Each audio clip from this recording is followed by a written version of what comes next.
केएसजी news for aspirants की शुरुआत करते हैं रिन्यूएबल एनर्जी सेक्टर में भारत और बहरीन के संबंधों पर एक एक्सप्लेनर के साथ। ये news explainer GS paper 2 international relations को कवर करता है।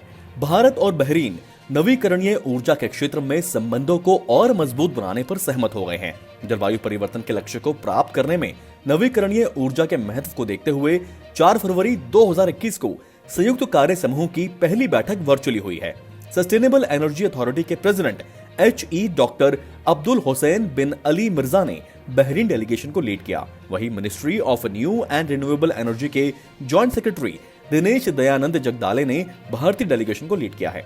ये एक बहुत ही सफल बैठक रही है, जिसमें दोनों पक्षों ने जलवायु परिवर्तन से संबंधित लक्ष्यों को पूरा करने के लिए रिन्यूएबल एनर्जी के महत्व को रेखांकित किया और अपनी सरकारों द्वारा निर्धारित किए गए इनिशिएटिव्स, प्रोग्रेस और भविष्य के लक्ष्यों के साथ साथ इस क्षेत्र में अवेलेबल अवसरों को प्रस्तुत किया। बहरीन डेलीगेशन ने अपना अनुभव, विशेषज्ञता और कार्य प्रणाली को साझा करने पर सहमति दी है। दोनों प्रतिनिधि मंडल ने क्षमता विस्तार में आपसी सहयोग को बढ़ाने पर सहमति दी और संबंधित एजेंसियों के बीच सहयोग बढ़ाने पर जोर दिया है। इसके साथ ही इस सेक्टर में विशेष रूप से सोलर, पवन और क्लीन हाइड्रोजन के क्षेत्र में दोनों देशों के निजी क्षेत्र के बीच सहयोग बढ़ाने पर भी जोर दिया गया। भारत और बहरीन के बीच जुलाई 2018 में अक्षय ऊर्जा के क्षेत्र में द्विपक्षीय सहयोग को बढ़ावा देने के लिए एक MOU पर हस्ताक्षर किए गए थे। किंगडम ऑफ बहरीन एक मिडल ईस्ट आइलैंड कंट्री है जो सऊदी अरब और कतर के बीच पर्शियन गल्फ में स्थित है, जिसके नॉर्थ में ईरान 124 समुद्री मील की दूरी पर स्थित है। बहरीन 33 द्वीपों के एक द्वीप समूह से बना है, जिसका ज्यादातर इलाका रेगिस्तानी है।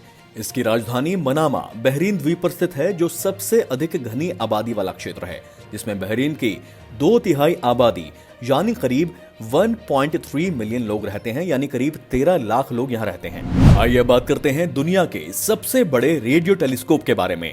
ये न्यूज का content GS paper 3 space technology से संबंधित है। 4 फरवरी 2021 को square kilometre array observatory council यानी SCAO ने अपनी पहली बैठक की है और दुनिया की सबसे बड़ी रेडियो टेलीस्कोप की स्थापना को मंजूरी दी है। SCAO एक नया अंतर सरकारी संगठन है जो रेडियो खगोल विज्ञान को समर्पित है और इसका मुख्यालय ब्रिटेन में है।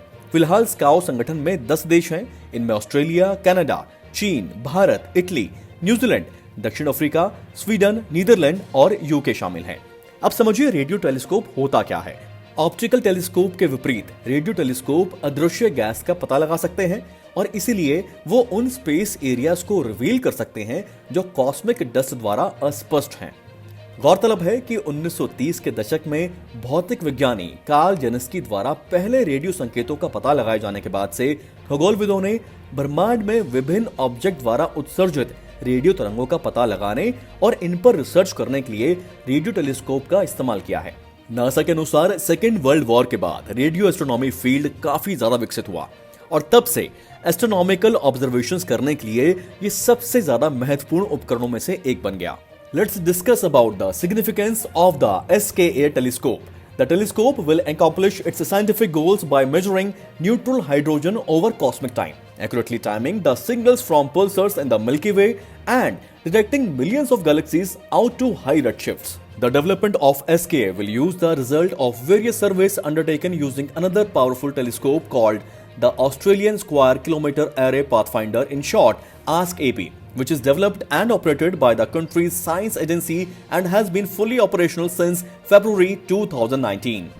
आइए अब देखते हैं दुनिया के पहले कार्बन न्यूट्रल ऑयल पर एक्सप्लेनर।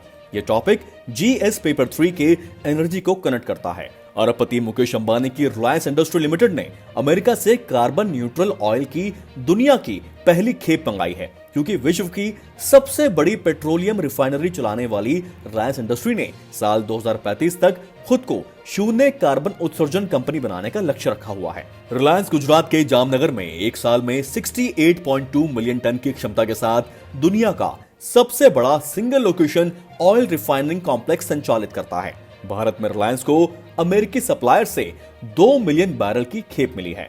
इस न्यूज में छिपे कुछ इंपॉर्टेंट फैक्ट समझते हैं। अमेरिकी तेल मेजर ऑक्सीडेंटल के एक डिवीजन OLCV यानी ऑक्सी लो कार्बन वेंचर्स ने रिलायंस को कार्बन न्यूट्रल तेल दिया है। Oxy Low Carbon Ventures and Macquarie will offset carbon dioxide equivalent to that associated with the production, delivery and refining of the crude oil and the use of the resulting product through the retirement of carbon offset credits. This will make the oil carbon neutral. VLCC यानी very large crude career C Perl से carbon neutral तेल को 28 जनवरी 2021 को जामनगर में unload किया गया था। यह transaction climate differentiate crude oil के लिए एक नए बाजार के निर्माण में पहला कदम है।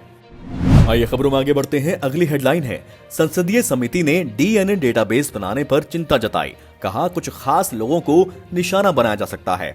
ये न्यूज जीएस पेपर 3 के बायोटेक्नोलॉजी से जुड़ी हुई है।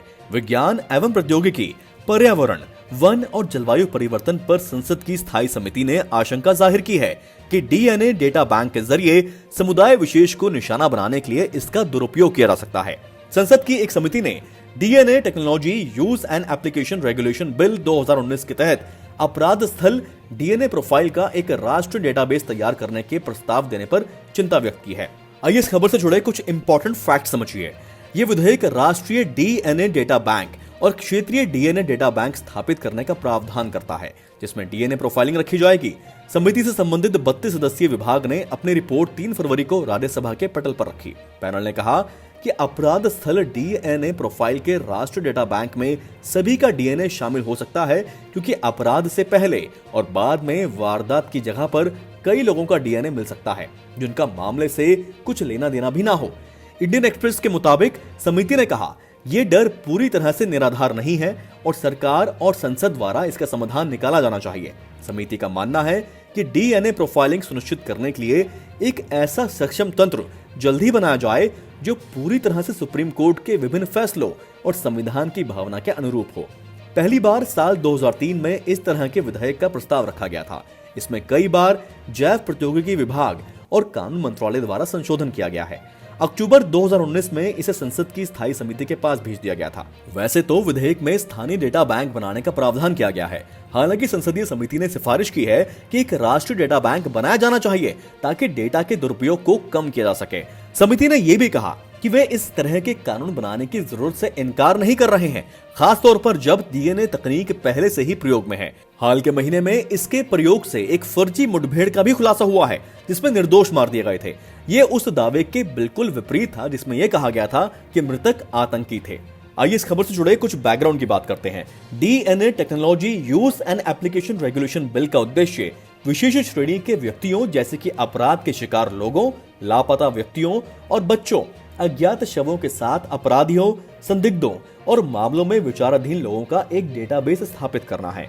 विधेयक के मुताबिक ऐसा डेटाबेस डीएनए प्रोफाइलिंग के माध्यम से बलात्कार और हत्या जैसे जघन्य अपराधों को दोहराने वाले व्यक्तियों का पता लगाने में मदद करेगा।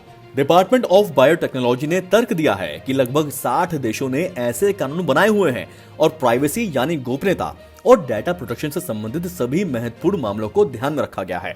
बिल में एक डीएनए रेगुलेटरी बोर्ड की बात भी कही गई है।